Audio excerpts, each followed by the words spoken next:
శ్రీమాత్రే నమః. మిత్రులందరికీ శుభోదయం. ఈరోజు శ్రీ పరాభవన సంవత్సర చైత్ర బహుళ ఏకాదశి సోమవారం.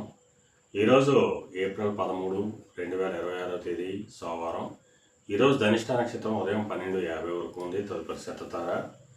ఈరోజు దుర్ముహూర్తం మధ్యాహ్నం 12:26 1:16 వరకు ఉంది. మళ్ళీ తిరిగి దుర్ముహూర్తం మధ్యాహ్నం 2:55 3:44 వరకు ఇవ్వడం జరిగింది. వజ్రం రాత్రి 8:08 9:46 వరకు కూడా వజ్రం ఇవ్వడం జరిగింది.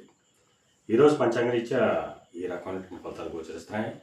అలాగే ఈరోజు నక్షత్రాలు ఏంటంటే ధనిష్ట శతతార నక్షత్రాలు ఎవరికి తారాబలం పొందుతుందో మనం పరిశీలించినట్టయితే పునర్వసు, విశాఖ, పూర్వభాద్ర ఈ నక్షత్రాలు జన్మించిన మన మిత్రులందరికీ కూడా ఈరోజు నక్షత్రాలు అయినటువంటి ధనిష్ట శతతార నక్షత్రాలు అనుకూలంగా ఉంటాయి.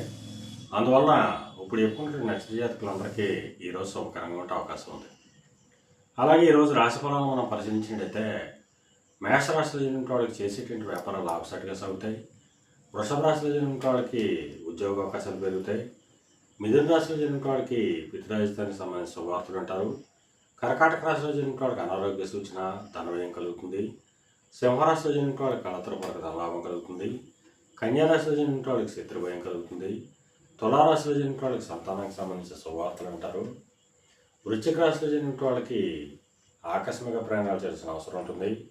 ధనురాశిలో జన్మించిన వాళ్ళకి పరాక్రమంతో ఆదాయాలు ఏర్పడతాయి. మకర రాశిలో జన్మించిన వాళ్ళకి ధనాదాయం వృద్ధి చెందుతుంది. కుంభరాశిలో జన్మించిన వాళ్ళకి ఆరోగ్యం చేకూరుతుంది. మేన రాశిలో జన్మించిన వాళ్ళకి అనారోగ్య సూచన, ధనవ్యయం, కార్యటంకాలు ఏర్పడతాయి.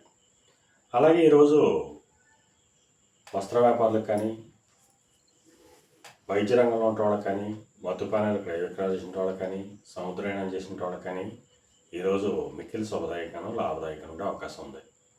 అలాగే ఈరోజు సోమవారం. అందువల్ల ఆ చంద్రశేఖరుణ్ణి, పరమేశ్వరుణ్ణి ఆవు పాలతో అభిషేకించినట్టయితే సర్వశుభాలు కలుగుతాయని చెప్పి శాస్త్రీత్యా తెలియజేయడం జరుగుతుంది.